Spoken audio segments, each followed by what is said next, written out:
Panic sa IT. Live na po. Oo. Thank you, Len. Okay. You, Miss Len. Live na. Thank you, Miss Len. Afternoon. Hello po mga Kapex Pro. Good afternoon po. Ito naman po tayo sa Tanong, ating tanong agad. nagtagalog. Oo. Okay, magtagalog ka para ano? Sa ating cybersecurity kwentuhan po. So, mag-start na ba tayo? Hindi ba? Kwentuhan ba natin, di ba? Yung link na lang sa live para ma-share natin. Alright. Wait lang. Try natin. Yun, magandang hapon mga Kapix Pro. Afternoon, mga Kapix Pro. Si Rafi Placido. Lagay nyo yung location nyo para mabati natin kayo. Okay. Yan sa FB.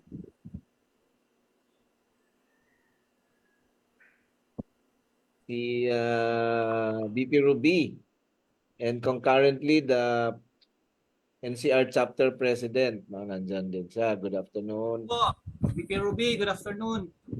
Ating Executive Director na si Miss Arlene. Magandang hapon, Arlene. Okay, si Mr. Antonio. Have a nice day din sa iyo. Aba, watching from Marinduque. Kumusta ang weather dyan? No? Okay ba ang tawid sa Lucena to Marinduque?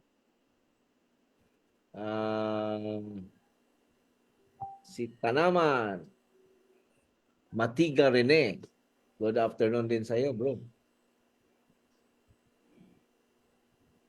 So, sana, walang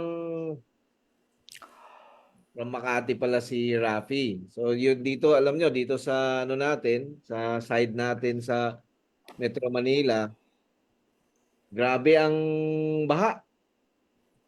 Grabe ang ulan. Mr. Chair, kamusta naman yung infrastructure natin?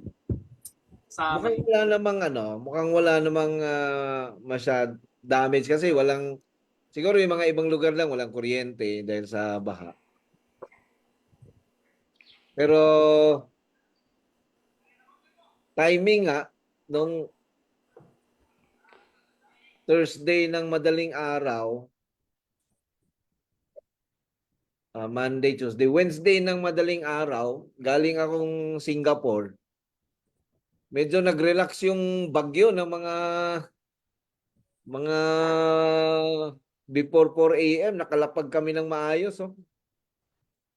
Ganda nung pero ang dami talagang na apektuhan. Si Mr. Rafael Alcantara from Laguna. Good afternoon sa iyo diyan. afternoon po. Umapaw daw dito sa kina Antonio. Talagang maapaw. Sana okay lang kayo lahat, no? Ang dami nating mga kababayan na naapektuhan. Bagyo, bago yun. Yung naman, bagyo sa internet. Yung CrowdStrike. Yun. Oo. Panic. Panic ang mga tinamaan. Good afternoon din sa iyo, Miss Jennifer. From Dagupan City. Oy, kailan tayo magkakaroon kaya ng chapter dyan sa Dagupan City or sa Pangasinan mismo? Yung kaibigan natin dyan si Dr. Karunungan, hindi pa ako tinatawagan. Hopefully, we can have a chapter sa Oriental. Kasi sa Negros, NIR na. Dumaguete ito, Presa Alan, no? Yes po. Oo. Oriental. Sakto pa sila. Yung sa Siliman, di ba, sir? Man, yes. So, Siliman. Pwede, no? Si Mr. Chard Sabala, magandang hapon. Magandang maulan na hapon din sa iyo. Maulan din dito sa Binyan, eh. Ayun ang ating snappy na suki, si Ben Isra. Kumusta bay? So kung mag-ano tayo, Dumaguete, Siliman, okay kayo. Oh, kaso Mr. Chair, yung Dumaguete, I think 8 hours yung travel. Mula dyan, From Bacolod, yes. from Bacolod. Land travel yun, no? Land travel po. Yes po. Medyo malayo-layo. Pero okay man ang daan, di ba? Yes po. Maganda ka yung mga bus din. Ito yung mga bus na bumabiyahe na diretso ng Cebu. Yes po, yes po. Oh. Ah, Kasi, Siquijor, doon din po. Siquijor. ayun. Yes. Siquijor is Bakit so part May ng land trip ba si Kihor? mayroon pero magano pa Bards. Bards ano to? Roro. so ang Siquijor is part of NIR din. Oo, ganun. Part. At sa bagay, mga ilang minutes lang siya magmula Dumaguete ang ano. Biyahe. I'm not sure, Mr. Chair. Kasi tanaw na tanaw lang yun eh. Pag nandun ka sa Oo. Mga around 2 hours ata from 2 hours, Dumaguete to Siquijor.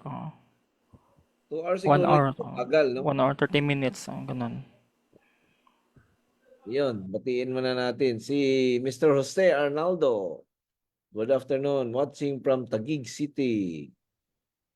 Sana okay lang kayo dyan, brother. Si Herald. Good afternoon. Agoy, wala. Yung classmate kong Snappy. Christopherson Lagwatan. Magandang hapon, Paps.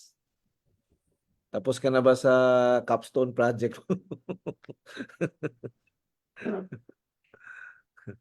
Sa masters yan, Mr. Chair, no? Bukas si Sir Jason comprehensive. Yeah. Sa Compre. masters in Sa Sun. May ano pa ako, may isang term pa ako pero 2 subject na lang next term. Pagka apply na lang ako honorary doctorate dyan sa inyo, Pres Alan. Kaso Mr. Chair, hindi kami nag-offer ng graduate school. Wala ba sa CSA, Bacolod? Sa SAB wala na kami graduate school. Soon.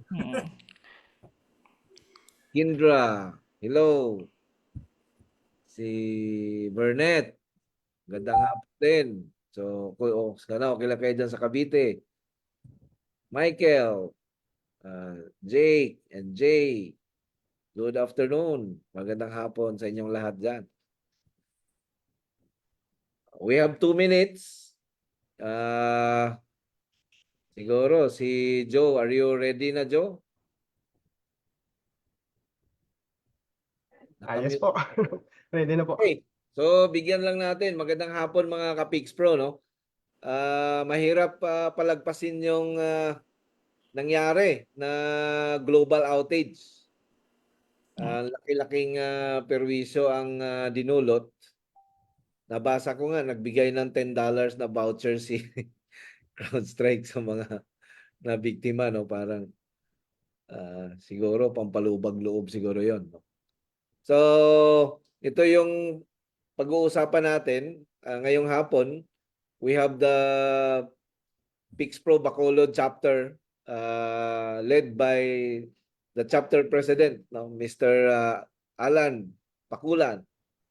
Afternoon po, Pro. Good afternoon, Pres Alan.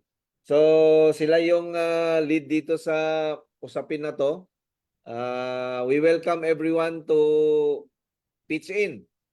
Anong mga experience nyo? Anong mga kuro-kuro nyo? Anong opinion nyo? No? Kung ano man yung pwede nating pag-usapan. So si Pres Alan will introduce his chapter officers. No? Members na nandito. We have VP for CARES, Sir Jason B. Castellano. And we have 2 guest students from CAMSU. Good afternoon, sir. Carlos Silado, University. Good afternoon. Kamsu, ano yung Kamsu, Pres Alan? Ano yan? Government University. State University. Carlos Silado. Carlos Silado. State University. Okay, at sino ang ano natin ngayon? Speaker natin ngayon. Sir Jason, ikaw na pala. Sige po. Okay, so ladies and gentlemen po, ito na po kami sa PEX Pro. So I would like to introduce our speaker. It's a pleasure to introduce the ICT Director and faculty member at SUN, State University of Northern Negros. He teaches in both the BSIT and MIT programs with a research focus on artificial intelligence, machine learning, natural language processing, and also cybersecurity. Please join us to this discussion, Mr. Judy Basanta. Hello, Mr. Joe. All right. Thank you, Joe, Sir Jason. before you start, Joe, let me acknowledge lang our board of director and past president, no? Past president in the national chapter. Past President Ace Sedillo. Idol, magandang hapon sa iyo dyan. Good afternoon, Sir Ace. Nakamute ka, Idol. Yan. Good afternoon, Mr. Chair, and good afternoon sa lahat ng andito sa ating program ngayon. Sorry, I can't, hindi ako makapag-video the whole time, pero I'm happy to join after a long time, after long absence. Welcome nice back. to see you again, back. Mr. Chairman and Idol, and good afternoon again sa lahat. Thank you, Idol. Ingat ka dyan sa daan. Thank you. Thank you, Sir Ace. Okay, Joe. Take it away. Yes, thank you po. Once again po, good afternoon po sa lahat, no, mga ka-PEX Pro, and sa lahat po ng mga participants on the live, no. So let me share my screen po. Sir Jason, kindly confirm if visible po yung screen. Yes po, sir. Visible po. All right. Thank you so much, sir, no. So once again, good afternoon po sa mga ka-PEX Pro po natin. So this afternoon po, we'll be going to talk about the impact of the massive worldwide outage, no, on the global economic scale. So later on, we'll be going to talk about the different theories, no, along with this topic, because this has been very trending topics online, no. In fact, there are a lot of conspiracy theories that you will be going to see online about how this incident happened, no. But let's try to dig deeper as to the different things, no, as well as its impact on the global economic scale. All right. So before I start this topic, no, a little bit of disclaimer lang. So because at some point, no, this topic is also contains sensitive informations, no. So this talk will be going to focus on finding the finding the facts about the recent incident, no, and not pointing out the people who is responsible for the incident. Okay, so the outline for this topic will be a brief overview of the CrowdStrike incident, and then impacts of the worldwide outage on the global economic scale, and lastly is the strategies for mitigating the economic risk. Okay, so let's start with a brief overview of the CrowdStrike incident. Okay, so let's just talk about the incident, on how it happened, and what are the possible things that we can derive out of this incident, no? So in order for us to improve the overall let's say, for example, data governance framework of our institutions or organization, no?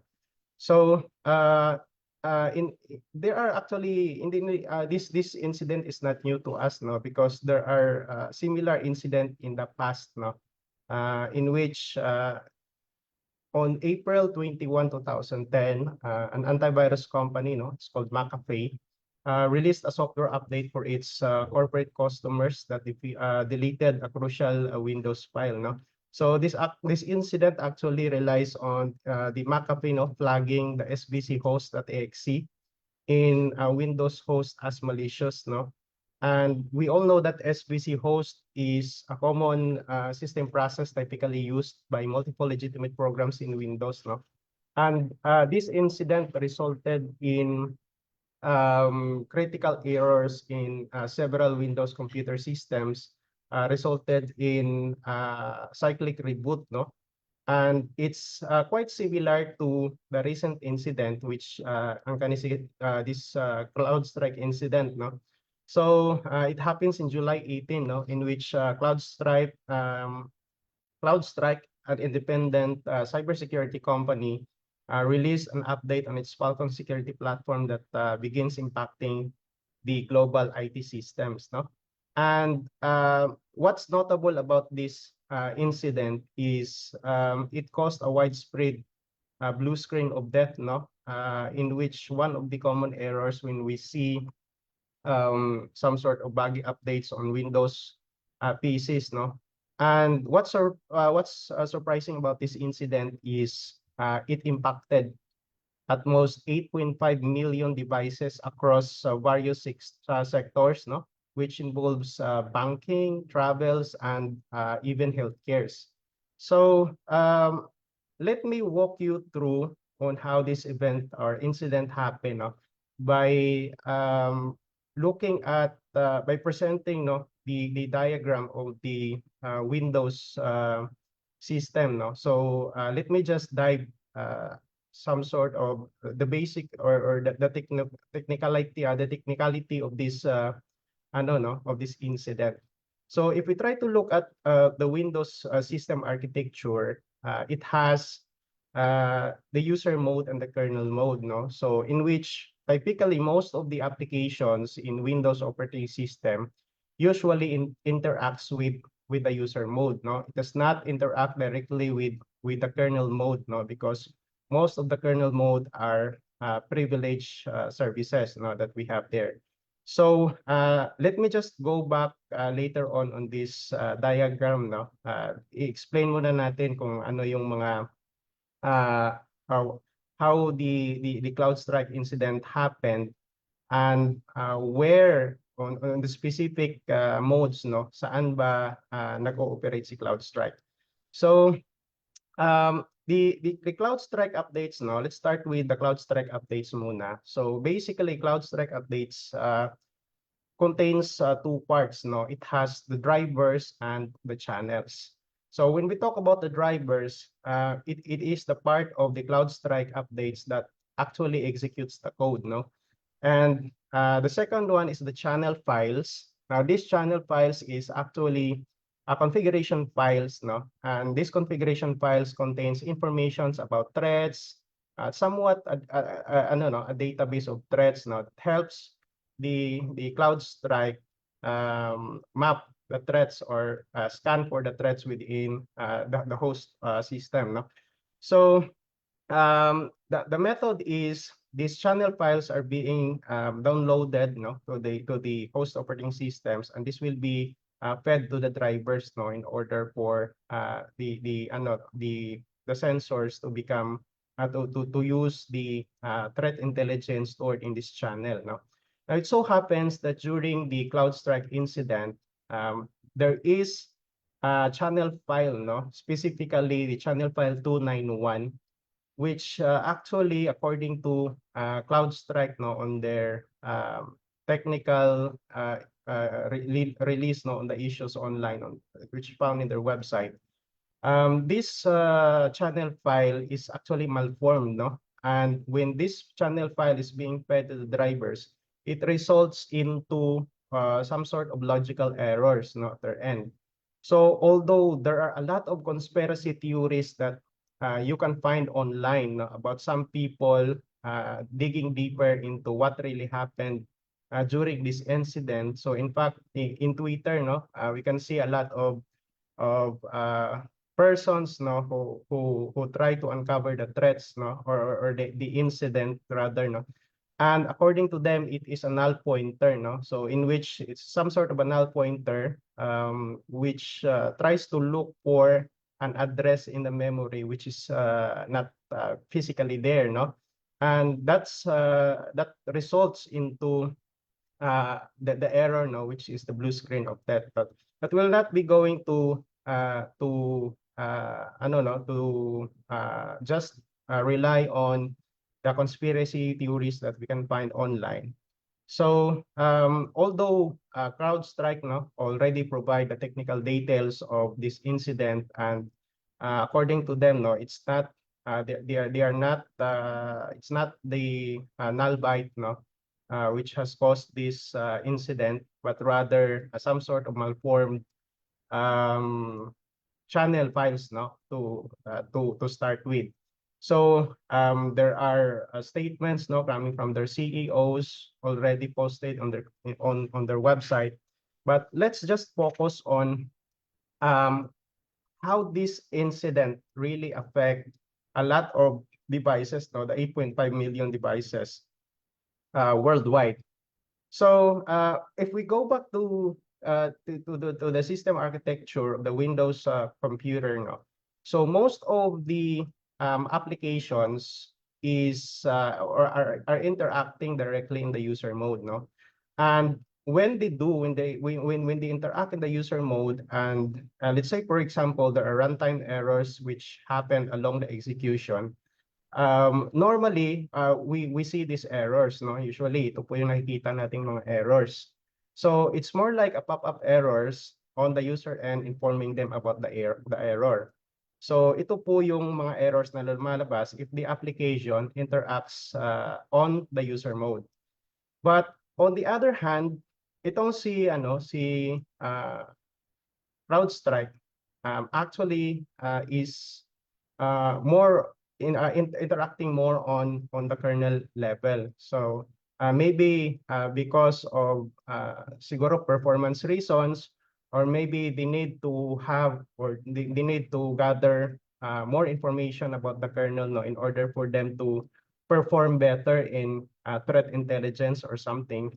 And since they operate in the kernel level, when the incident happened, no, where some sort of malformed configuration file has been fed to the driver. So this is actually on the Falcon platform, no. So that results into this error, the blue screen of that na error. So ito po yung lumalabas. Now, don't get me wrong ha, this error is not typically displayed in order to show that Windows is a buggy platform or something like that, no. But ito kasi si blue screen is not just an error, no, but it's really some sort of mechanism on the Windows platform, no, in order to prevent further damage on its file systems and the data that you have there. So that's why lumalabas po itong blue screen, no? And the very reason why blue screen of that appears on the systems that has been affected by the CrowdStrike incident, it's because it operates on the kernel level, no? So, and of course, when there is something wrong in the kernel level, it is part of the Windows mechanism to show an error, no? Ito po yung error na itong lumalabas. So, now why are there 8.5 at most 8.5 million devices was been affected by this incident, no? Now, if we try to look at the statistics, Windows is still one of the top desktop operating systems right now in the market. So meaning marami pa rin po talagang gumagamit ng Windows on their desktop computers. So yun nga, even if you go to several banks, airports, healthcares, etc., they're still using primarily yung Windows operating system po in order to serve the services that their clients need, no? So in next is we try to talk about its impact, no, on the worldwide its worldwide impact, no, on the economic scale. So when this incident happens, we have heard a lot of news, no, about some of the services being halted or being delayed because of the several issues, no, affecting the functionality of their or of their platform. So if we try to look at several articles right now in the internet, there are some, no, they are actually saying that there's some sort of, it raises concerns, no, about technical dependency, no. So of course, most of the businesses right now are using technologies, no, to drive their businesses to success, no. So that's why when this incident happens, maraming mga tao, no, na parang they realize that the use of technology at some point can really make us more dependent, no, na pag nawala na yung technology, parang we become useless, no, or we tend to become useless because wala na yung services that we use in order to become more efficient. So yun nga. So in this incident, no, there are actually companies impacted by the CrowdStrike incident. So let me just show you a few of them, no. So according to the source, no, in the Philippines, these are some of the companies affected by the CrowdStrike, no. But I just don't know because maybe there are some companies na wala or organizations that they do not disclose, no, that they are affected by this. But according to the source, I just filtered it out para medyo local yung dating, no. So these are some, no. Although they claim that they are not totally affected, no. Medyo mild lang yung effect ng incident na to on them because most of their core services are not really affected. Okay, so pero sa ibang lugar, no, like those from other countries, these are some of the things that they encounter, no. So in fact, some of the airlines, no, which is mostly affected by this incident, have to cancel 40,000 flights, no, and it includes over 800 on Monday, no. This is according to the flight aware sources, no. And in Alaska, both 911 emergency and non-emergency call centers stopped working correctly across the state, no, where troopers forced to put up notice encouraging people to use manual phone lines, no? Because yun nga, hindi na gumagana yung system na ginagamit nila for emergency response. And several cities also have been reported that they were also impacted by the incident. And in British Columbia, no, some devices which were used in the hospitals, no, were put to commissions, forcing staffs to use or to divert their usage, no, on papers to manage everything from lab to meal orders, no. And this results to some pending transactions and delayed in operations also. So now if we try to take a look at the bigger picture, no. So imagine na lang ito yung makikita nyo when you go along the streets, no. You go along the airports, makita nyo, no, doon yung mga ano, no, yung mga displays nagiging blue screen of text. So the one that we see in the movie, no, so parang napaka-scary po talaga niya when this happens in real life, no. So imagine na lang all services suddenly turns blue and then you don't have any clues, no, on how it happens because simultaneously. So if we put this into some sort of ano, no, of cyber attack, so parang napaka-scary niya. So yun nga, luckily ano lang siya, parang buggy updates, no. But according to according to CrowdStrike, yung fix po nito is not automatic, no. So if you try to go at their website, doon po natin makikita that in order for this fix, no, actually they have several fixes, no, apart from the updates that they release. Initially, you need to delete, no, the configuration file, which was actually found in the CloudStrike folder, no. So yung baggy file na I think yung baggy configuration file that was downloaded, you just need to delete that one and install new updates in order in order to fix this problem, no.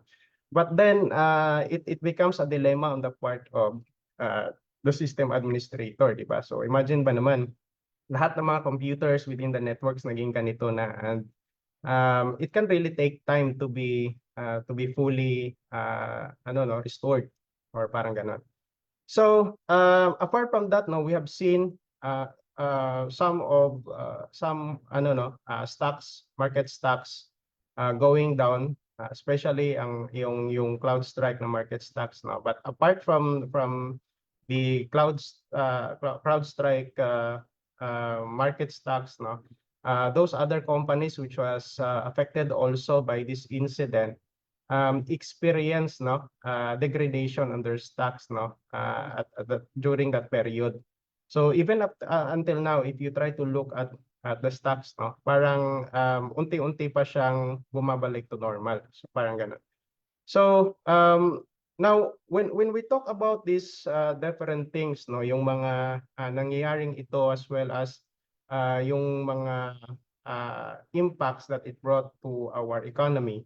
So ano ba ang possible solutions that we can propose in order for the general public, no, as well as the business process owners to improve their processes in order for them to become resilient, no, or to become more prepared in case of these types of incident. So let's try to talk about the strategies for mitigating economic risk, no. So of course, when we talk about mitigating some economic risk, meron diyang several factors that we consider, no. But I put down some of the important things, no, that the general public might consider also in putting up some sort of mechanism, no, in order for them to become more proactive in terms of handling incidents like this. So one of which, no, ito yung si quality assurance. So of course, if you are the provider, no, of the service, so one of the best things that we can do is to improve the quality assurance also, no. So there is a thorough checking on the things that you do. It involves the processes. If we talk about the softwares, there should be a proper checking, no, before it goes to production or something like that, no. So in fact, during the incident, no, the CloudStrike incident, Microsoft has actually released, no, some sort of WHQL certificate on that update, no, in which yung baggy update has been pushed through the production server. So yun nga, dapat meron siyang improved, no, quality assurance. And then we should be able to strengthen cybersecurity measures, no. So although for me, no, I should consider this one as cybersecurity incident, no. It's because it involves yung confidentiality, the integrity, and the availability of information, no.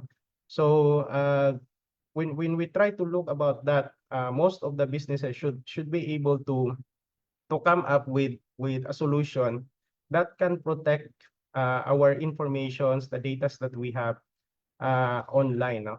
So of course, we can also use version control, no? So when we talk about version control, this may involve yung mga pullback mechanisms wherein we can revert changes, no, in the event that something wrong happened.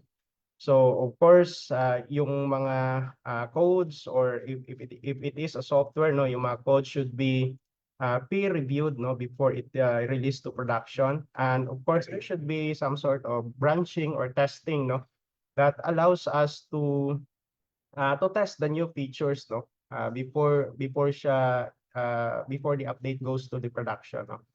And siguro it's high time, no, that we no the peoples here in the Philippines should also consider improve incident response and recovery plans. Because when we have this lay down procedures and plans, we can actually our persons, no, or the employees in our organizations can really know what they need to do in case these types of incidents happen. Next is of course employee training and awareness, no. So yun nga in cybersecurity, no. So even if you have the best antiviruses, even if you have the most sophisticated intrusion detection and prevention systems, firewalls, etc. But if your employee or even the employees or the people, no, involved in the processes knows nothing about it, then it's basically useless. Okay, so because there are a lot of threats right now that goes beyond detections, no? So parang they use some sort of evasion techniques. So parang mga ganon. So with that, no, if we have trainings, if we have capability buildings for employees, then we can certainly mitigate these types of incidents. And lastly, for me, no, this is just I would really like to for the companies, no, organizations out there to really invest on ano, no, building a data governance framework, no? Because dito kasi sa data governance framework parang andito na lahat ni andito na lahat that we need in order to ensure that we thrive, no, in this type of incidents, no. So ito lang yun naman, it ensures the data management, the practices that aligns on the goals and the employees risk management strategies, no. So basically dito sa ano sa data governance framework, we establish clear policies and procedures, no. We enhance data security and privacy, no. Ensure that our company is compliant and adheres to several regulatory entities, no. And of course, we improve data quality and reliability. We improve the incident response. We promote accountability and ownership. So yun nga, if everyone has the sense of accountability and ownership, they tend to become more become more careful about their actions. And if there is a very good data governance framework, everything can work smoothly. So I think that's all for this topic, no. These are actually all the references that I have for this topic. And once again, thank you so much for having me here, no. That's all po. Thank you so much. Okay, so thank you, Sir Joe, no? Thank you, Sir Joe, with your insight, no? Yes. Malaking ano yung malaking damage yung actually hindi yes, yung blue screen of death yung nangyari nung July 19 yun. Kasi yung pag nakita tayo mostly ng blue screen of death, yung mostly na mga reason doon is yung parang result yung fault hardware, 'di ba? Yung mga RAM, 'di ba?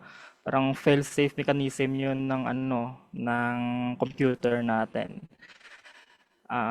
It was surprise lang because CrowdStrike is access like what Joe said, that access through the kernel, 'di ba? Very siya, very risky na kasi yung kernel is parang yun siya yung middleman between software at hardware. So pag yung kernel, it will automatically talaga down talaga yung computer.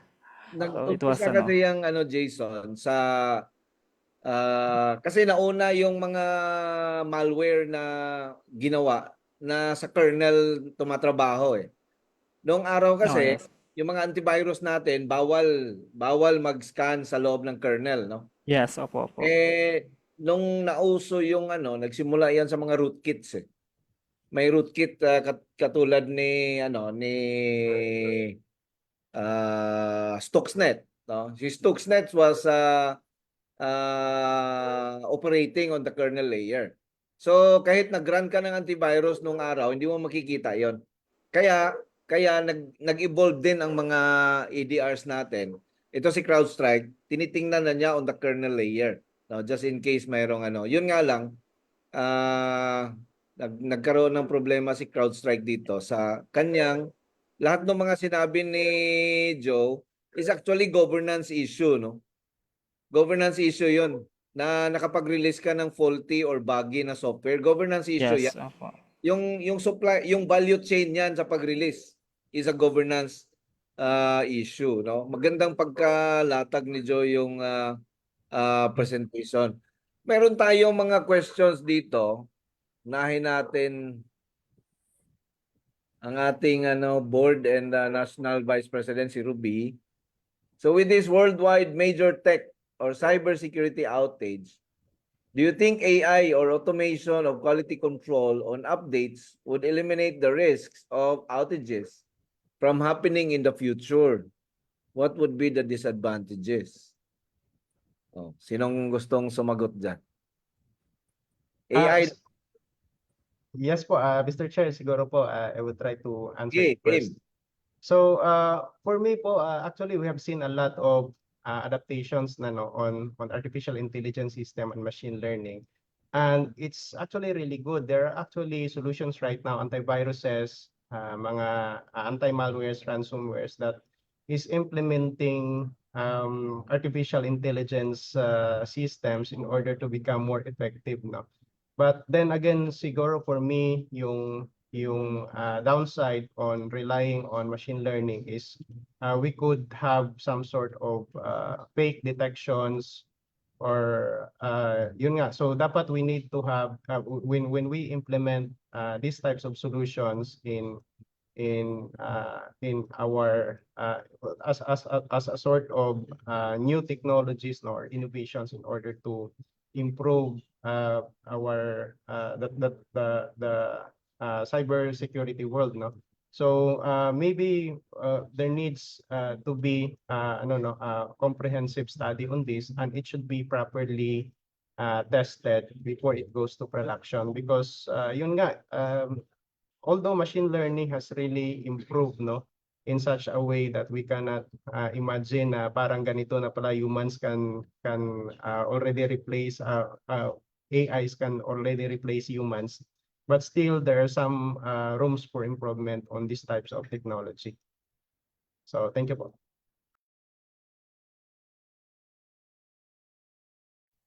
Kahit AI yan, I think you still need to ultimately the testing will make sure, no, that the software patch is working fine. Pero on the other end naman sa Microsoft, siguro in anticipation of this kind of patches, kasi ang naalala ko noon pagka nag-deploy ka ng patch na hindi gumana, magre-revert lang yan sa previous version eh. Di ba? Ito, yung null pointer niya na nag-point doon sa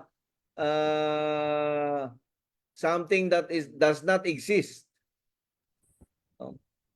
Nagkaroon siya ng blue screen of death. So parang hindi nagkaroon ng contingency si kernel, no, during this time.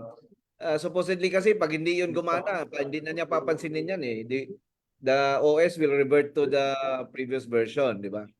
So, dalawa ang problema dito. Si CrowdStrike na nag-release ng buggy na software at yung OS na pinipilit niyang hanapin yung pointer na pinopoint ng patch na wala naman, hindi nag-exist. Kaya nag-blue screen of death siya. Actually, yung blue screen of death is the output. No? Yun ang naging behavior niya. Meron naman tanong si Mr. Jose Arnaldo. What is the impact of this incident on economies of scale for CrowdStrike itself? Well, may nagsabi dito, reputation, tama, no? Reputational damage, operational. Meron ding operational issue ito, revenue loss, yung short term niya, revenue loss, increased operational cost probably, or compensation and penalties, no? Pagka may demanda na sila dahil dun sa outage na nangyari. But meron ding long-term impacts ito, no? Maybe magkaroon sila ng customer churn, no? Maglilipat na yung ibang customers nila. And increase investments in infrastructure nila. Ano pa? Impact on competitive positioning kasi laging nasa taas si CrowdStrike eh. Ngayon, may nakikita tayo mga post ng competitors nila parang trying to leverage on what happened ba, no? And of course, market perception, and we have seen the stock performance ng CrowdStrike, no? Bumababa siya. So yan yung isa sa mga few examples ng impact on the economies of scale on CrowdStrike. Saka nagkakaroon na ngayon ng doubt yung mga customers. Mr. Chair, how about ang relationship ni Microsoft at ni CrowdStrike? Oh, well, we can only speculate, no? But definitely they need to work. Not only Microsoft needs to work not only with CrowdStrike. They need to work with all solutions that are running on Windows. Yeah. And that are sending patches regularly. Yung mga Hindi third po party CrowdStrike. nila. Oo, eye-opener lang itong CrowdStrike eh. Paano kung magkaroon na naman ng problema yung ibang solution na buggy software na ni-release at binanata na naman, magkaroon na naman tayo ng blue screen of death, di ba? So, Microsoft needs to engage everyone. Kung hindi pa nila nagagawa yon, kung nagawa na nila yon, then they will have to improve the way they engage all the solutions providers. Joe, go ahead. Yes po, Mr. Chair. I would just like to add up on this, no?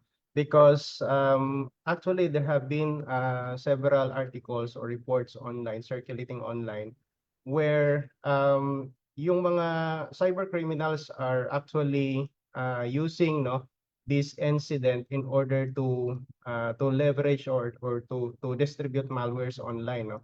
So merong mga sources who have been telling that there are security updates which is released for download online, in which actually malware po siya talaga, and when someone uses and downloads that update and installs their computer, it can lead to some sort of data loss or attackers gaining access to their personal systems. So parang they really take advantage, so that's why it should be thoroughly addressed also by the Microsoft and CrowdStrike to lessen the impact on the global economy. Well, that is correct. Anticipated na natin yan nung nangyari yon, na the cyber criminals will take advantage, and they did, no? They even created phishing links, phishing sites, no? So, yan kasi mga on the other end naman sa victim side, ang makakapag-prevent naman sa kanila ng ganyang attacks is the risk management practice, no? So the risk management practice will prevent them from installing any software, especially those software that are maliciously created, no? So if you do not have a strong risk management practice, then your users can just download, can just install, and it will result to another infection in your environment. Diba? So the one who released the software, they need the governance practice. The one who will install the software, they need a risk management practice. That's how our ecosystem works, no? If everyone practices governance and risk management, then what the CrowdStrike incident probably did not happen. Okay, basahin muna natin si Mario. AI may help. Oh yes, definitely, no? But this specific case, it seems it boils down to their version upgrade release process. QA. Again, governance. So, sino pa bang may tanong dito? Si Rafi, how can we prevent this kind of issue in the future? Will this be included in data governance framework? Well, yes. No, you have to everyone, every entity must strengthen their governance practice and the risk management practice. Hindi lang lahat ito technical, hindi lang lahat ito technology, no? Kailangan yung framework mo ng governance at framework mo ng risk management must be implemented and practiced properly and very strictly dapat. Si Arlene is asking, in terms of command responsibility and damage control, what is your insight opinion on how CrowdStrike address this issue? We'll just speculate here. No? But I think a resignation is in order. What do you think, Press, Alan, Joe, and Jason? Mostly po. Yes, agree po. I think command responsibility. Yeah, sinasabi nga nila, Oo. hindi naman yung CEO ang nag-release ng patch. Of course. Di ba? Sino ba dapat ang may-ari ng governance practice? It's the top guy. There will be no governance practice if the top guy in an organization is not practicing governance also, di ba? For sure, wala nang trabaho yung nag-update. Lamang, Oo, di ba? Baka, Joe, ikaw, Joe. Actually po, it's just funny to note that the CEO during the McAfee incident and the CrowdStrike incident is the same. So isang tao lang po sila. That's why parang there is some sort of consistency, no, on the types of incident happen, because actually isang tao lang po yung CEO nila. So I try to omit that one on the presentation kasi it's parang pointing out a No, person. but that is all right because this is, as we mentioned, it's a governance practice, di ba? If the top guy during that time, the McAfee time, he was the CTO. He was the CTO, and technology-wise, everything is under him. And what happened in 2010 in the McAfee incident, it was also a governance issue because they also released a buggy patch, di ba? So, nadala niya dito siguro. Okay, hanap pa tayo ng mga Yes. questions natin dito. Masyadong yung ating mga viewers ngayon. Mr. Chair, dun ba sa nangyari sa outage, meron bang mga companies na breach dahil sinamahan ng mga attackers ang pagkakataon? Well, wala pa tayong info, no? Kung merong actual breach na nangyari during that time. At baka wala din kasi naka-blue screen of death yung mga targets. Mahirap yata pasukin yung mga naka-blue screen of death na mga makina. No? Okay. Sino pa? Ayun. Meron pa ba? Wala na. Okay. So, ito yung sinasabi sa presentation ni Joe kanina. Yung incident response ay kailangan paigtingin. No? Unfortunately, hindi lahat ng company can afford to create and build their own incident response team. Kaya tayo nagkakaroon ng problema kasi pagka walang bandwidth in terms of budget and resources, human resource yung company, they call on vendors and they ask vendors. Di ba? So nagiging vendor-driven, vendor-centric. Kasi yun ang kailangan nila eh. Wala silang And of course, since we are looking at selling, no, and revenue, then kailangan bentahan natin na maganda yung mga customers natin. It's just that pagkatapos mag-deploy, ano nang mangyayari? Sinong kakausap? Ako, personal experience at sa trabaho ko doon, pag na-deploy na, ang kausap mo na lang, sales na lang eh. Di ba? Sinong tatawagan mo? Yung sales na kausap mo, technical na itong problema eh. Ay, hindi pa kasi wala pang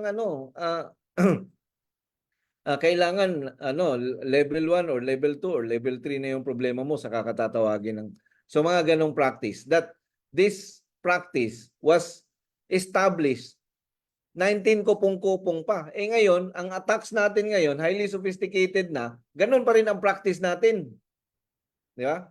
Level 1, tawag ka muna. Pag hindi masagot ng level 1, level 2. Pag hindi masagot ng level 2 level 3, ano na yon? Ilang oras na yon o araw? Yes, Jason.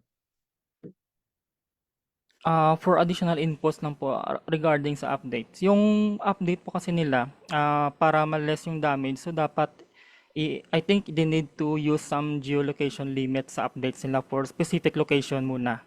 Diba? Halimbawa, yung mga lugar na mga few devices lang muna ang i-updates nila para ma-check yung yung accuracy ng updates. Katulad ng FB, nag-release lang every Tuesday, which is a specific location lang na kung saan few users lang yung muna yung gumagamit. Para in case na merong error dun sa updates nila, then doon lang sa location na yun lang yung i-fix nila.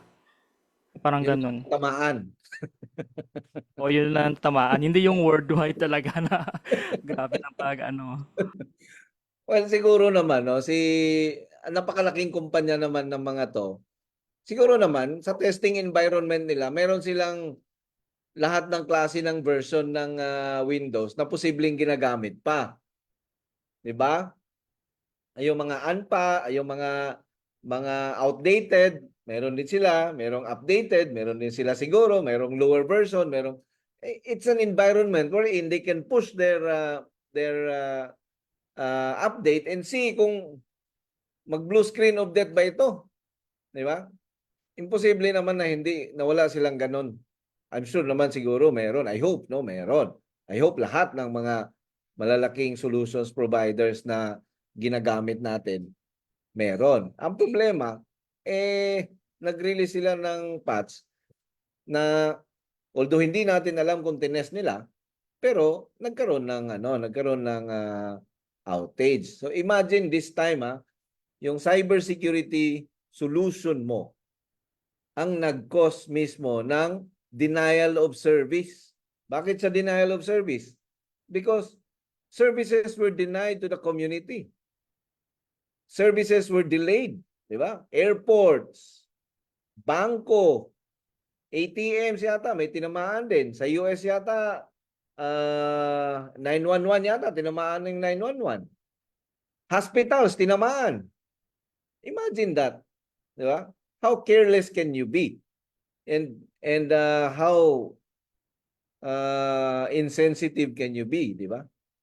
Pagka ganon. Napaka-sensitive ng binibigay mong solution. But then, nag-release ka ng baggy na software.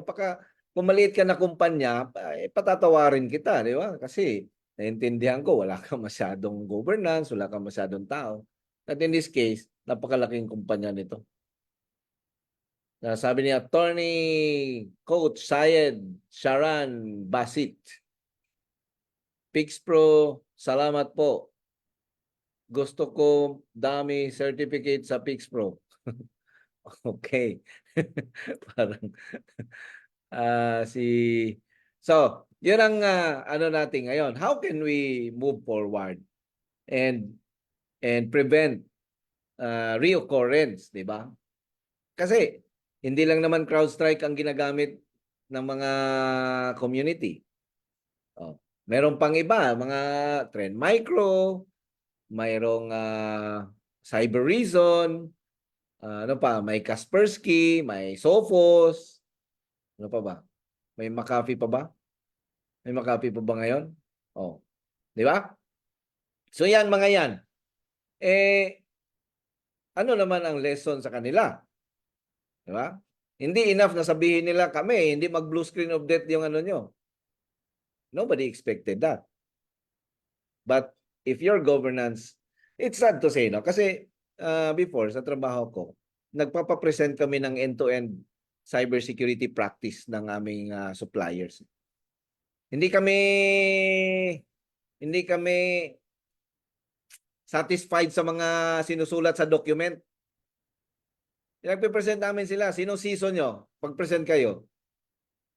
ay, naku, wala pala silang CISO. Ha? Napakalaking kumpanya niyo, wala kayong CISO. O, isa na yon, red flag na yon. Di ba? CTO ang magpe-present. CTO, hindi na cybersecurity ang CTO. Oh, red flag yon. CIO mag-present. CIO is not cybersecurity. Si past presence may sasabihin. Idol, floor is yours. Yeah, thank you, Mr. Chair. No, I think banggit mo kanina, how do we move forward from this? That's a good question, no? Well, I'd like to raise two issues. Doon muna ako dun sa issue nung mga other vendors na nagsasabi pag lumipat kayo sa amin, hindi mangyayari sa inyo to. Pag nakarinig ka ng marketing line na gano'n, medyo mag-isip ka na. Kasi delikado yon. Yan yung sinasabi kanina ni Chairman Angel na pag ang security solution mo, interesado lang magbenta, matakot ka kasi it glosses over many things. And it incumbent upon you to conduct due diligence, no? Kasi si CrowdStrike, to be fair to them, malaking company yan. Kaya nga lumaki yan kasi for a long time, di ba? They have been a relied upon solution. However, this latest incident puts to question now that reliance on them, no? So the very reason na lumaki sila is because they've been reliable. But unfortunately, like many companies, if you grow big enough, you stop becoming what you were before. Yan ang problema dyan. So your very strength now becomes your weakness. Okay? So yun yung first issue na gusto kong mabanggit. Kasi alam nyo, yung mga nagsasabi na pag switch kayo sa amin, hindi mangyayari sa inyo yung nangyari with CrowdStrike. Nako, kabahan kayo dyan.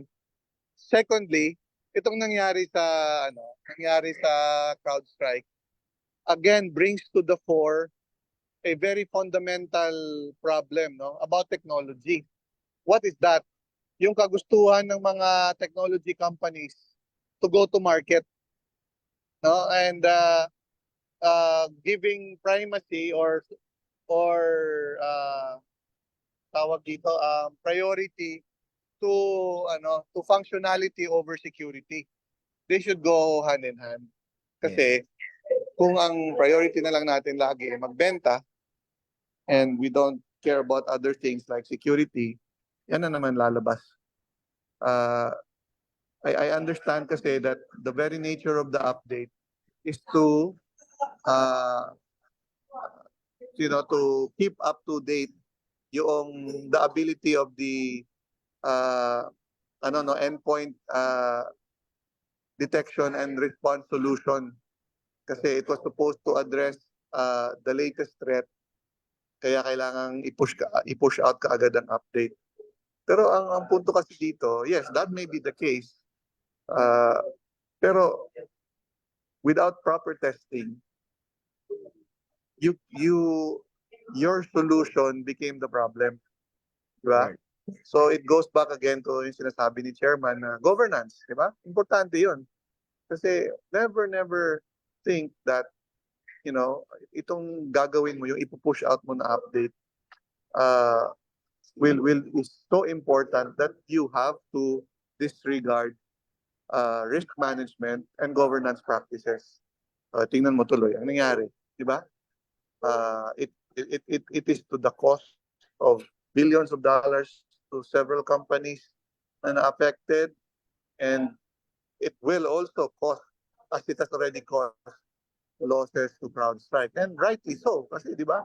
Dapat nga silang managot dito. Yan lang, Mr. Chair. Thank you, Past Press Ace. Which you really hit the point, no? Sabi nga nila, yung damage yata dito sa outage is bigger than the cost of hacking that occurred this year yata.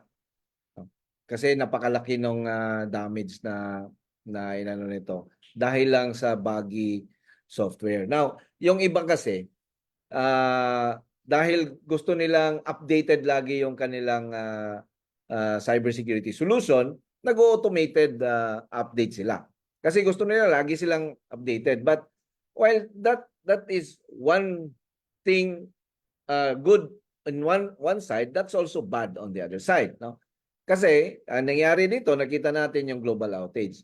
Now, that's why it's very important to have multiple layers of countermeasures so that you don't have to update automatically. Because even if you don't update, if you have multiple layers, if you know how to create your security onion, you can say na I think we have at least a few hours or few days to monitor kung itong mga updates na to talaga bang uh, hindi buggy. Kasi yung mga hindi nag-auto-update, hindi sila naapektuhan eh. Diba? So in an environment like kung marami ka talagang assets, okay yung auto-update pero mas malaki yung damage kung hindi hindi maayos yung ni-release na patch. Joe? Yes, Mr. Chair. Thank you so much po. No? So, I would just like to add up on this now because there's been some people's circulate online in which they claim that at some point parang merong skill issues, no? Because yun nga as we can see on the process kanina, merong mga yung mga dynamic files now which was automatically downloaded and it's fed to the drivers, no? So, in the role of programming po kasi, we don't just trust the inputs from our users. Yun po talaga dapat. So, in this case, parang there is a problem on the mechanisms because we all know that the data are coming from siguro nga, yung mga sensors, etc. And we cannot really rely on these data because at some point parang baka merong mali sa mga data na to or something like that. And dapat siguro and meron some sort of checking on the inputs muna before it is loaded because yung nangyari is parang a malformed na configuration files have caused so much problem resulting to a global outage. So siguro if it was properly filtered yung configuration files na yon in which parang meron siyang error exemptions or something like that. So it could have been prevented, no? So, yun po. Thank you so much. Tama ka doon. Kaya nga si Microsoft then will have to re-strategize or review the response or reaction of the kernel kapag mayroong mga ganitong patches na buggy na install sa kernel, dapat hindi mag-panic yung kernel. Kasi ganyan kasi sa Linux noon, kernel panic na yung makikita mo eh. This is another version of kernel panic, no? Ang sinasabi lang niya, blue screen of death ang term natin. Sa Linux noon, kernel panic. So kung titingnan natin kung sino dapat ang gagalaw para moving forward ay hindi na mauulit yan, isa dyan si Microsoft. Not only Microsoft, ano pa bang OS natin? Nandyan din si Linux, si Red Hat, 'di ba? And other distros of Linux. Lahat sila na nag-i-ingest and nag-i-install ng drivers or patches or solutions or coming from different solutions. Dapat magkaroon sila ng governance, strict and strong governance implementation to anticipate, no? Para hindi na mangyari ulit. Sabi ni Joanna Kamazura, does it have any sanction or penalty either from Microsoft or CrowdStrike? So, ang tinatanong mo ba dito, Joanna, is kung magkakaroon ng penalty or sanction si Microsoft or si CrowdStrike? No? So, on the regulation side, at least sa DPA natin, sa Data Privacy Act natin, nandun yung availability. So this is definitely an issue on availability. Andun din yung integrity, no? Kasi the software was not vouched and vetted. So the integrity of the patch is in question here. Bakit nakapag-release ka ng patch na walang integrity? That resulted to an availability issue, no? So, in terms of regulations, yes, probably meron, pero siyempre kailangan may mag-file ng complaints. On the side naman sa mga victims, they can probably file a complaint also kasi nagkaroon sila ng operational downtime. They definitely nagkaroon sila ng financial losses there, no? And baka din, for example, yung company na yon, i-complain din siya ng kanyang mga customers dahil hindi siya nakapag-deliver ng mga services na naapektuhan din yung customers niya. So ano siya, no? It's a chain of what happened was resulted to a chain of issues. Pagdating naman sa complaints, chain of complaints din yan. The consumer will complain the service provider will complain Microsoft or maybe CrowdStrike, no? Kung sino man ang nila, and then the regulators will come in. So ako, I really hope so na magkaroon ng thorough investigation that might result to penalties if need be, para kasi tayong mga consumers, we are dependent, eh. No? We are under the mercy of the technology providers and the solutions providers. They have to shape up, diba? They need to shape up. There is no room for error, especially in this case. Press Alan, what can you say? Yung sa akin lang, Mr. Chair, dapat siguro I don't know if sa programming side because ano na yun, C++, problema sa memory. Oh. May mga alternative naman yung bagong Rust programming. Siguro that is a memory safe language. So maybe it's time to elevate, no? And consider other languages. Yes po. So dapat i-consider ni Microsoft yan. Okay. It's already 6:02. Mga ka-Pix Pro, medyo lumagpas na tayo. Abangan ninyo yung mga susunod na case natin. Pag-uusapan din natin yung ransomware. Alam nyo po, hindi lang ransomware infection lang malakas ngayon, pati ransomware negotiation. No? Hindi na kung kailangan mo ng tulong na ransomware ka, mayroong magpapacilitate sa'yo. Pag-uusapan natin yan. No? Bago natin tapusin to, umpisa natin kay Joe. Ano ang mapapayo mo sa ating mga ka-Pix Pro, no? Para sila ay hindi mabiktima. Thank you so much, Mr. Chair. No, I was just fascinated with how broad your knowledge is on topics like this. No, yung mapayo ko lang siguro sa no, sa mga ka-Pix Pro po natin is to continuously involve yourselves in trainings or seminars related to cybersecurity, such as ito yung kwentuhang Pix Pro or something like that. No, and we just be mindful of what's happening in our cybersecurity right now is a big plus for us to keep safe always. So that's all po. Thank you so much. Jason, ano ang mo?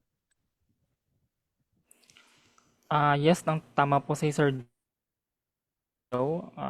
Updated lang po tayo sa mga nangyayari sa paligid natin because as Chairman said, diba, nag-upgrade yung mga cyber criminals and also us. We need to upgrade din ang mga knowledge natin about kung paano sila mag-work para ma-prevent natin. So, prevention nga is better than cure. So, yan lang po. Jekyll Hyde. Yes, I have to agree on Sir Joe and Sir Jason din po. As much as they have said, keep an open mind po.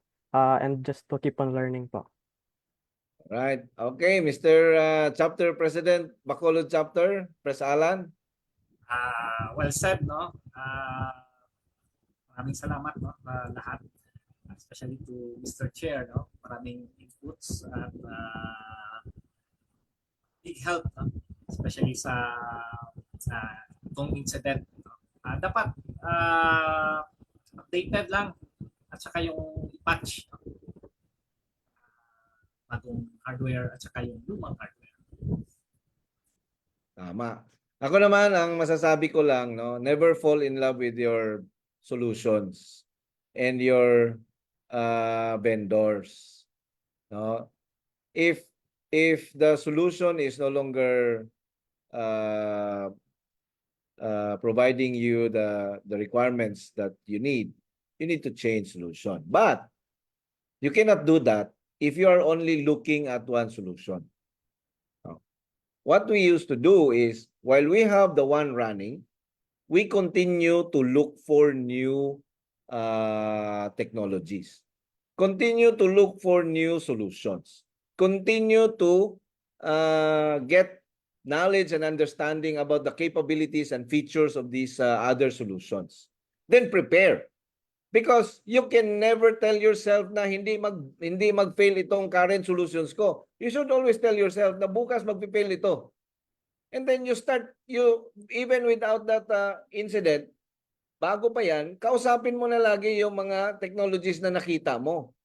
Diba? Ready ka na. Para pag nag-fail sila, palitan mo na agad.